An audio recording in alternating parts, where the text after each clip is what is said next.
दूर होय ना उडते ते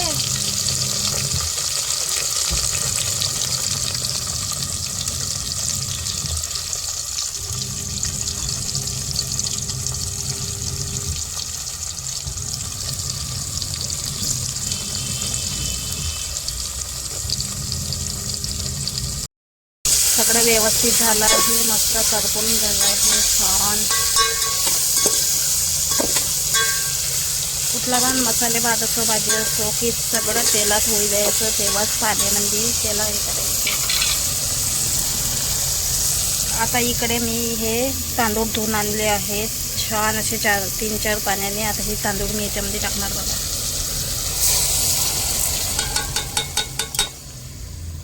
एका हातात मोबाईल आहे, स्टँड तुटला आहे माझं, त्यामुळे मी दाखवत आहे असं तुम्हाला एका हाताने पकडून मोबाईल.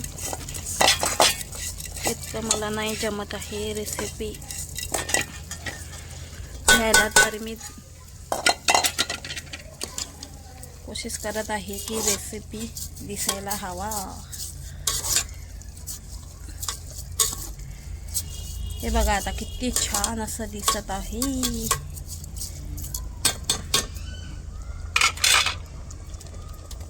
याला थोडं न होऊ द्यायचं, असंच एकदम पाणी नाही टाकायचं त्याच्यात. आता याच्यात थोडं पाणी टाकायचं आहे, पाणी टाकायचं बघा. आता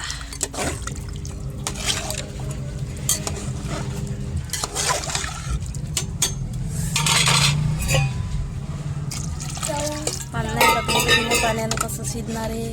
मसाले भात आहे.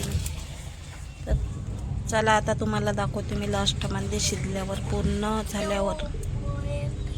आता झाकून ठेवायचं आहे, असं झाकून ठेवून द्यायचं आहे 10-15 मिनटं. इकडे झालं आहे आता भात तयार गरमागरम. या सर्वांनी खायला पटापट. आणि ते ब्लॉग एंड करते. सर्वांनी ब्लॉगला लाईक करा आणि जास्तीत जास्त सपोर्ट करा, चॅनलला सबस्क्राईब करा. चला bye bye bye bye bye bye. कसा वाटला भात नक्कीच सांगा तुम्ही. मसाले भात कसा वाटला.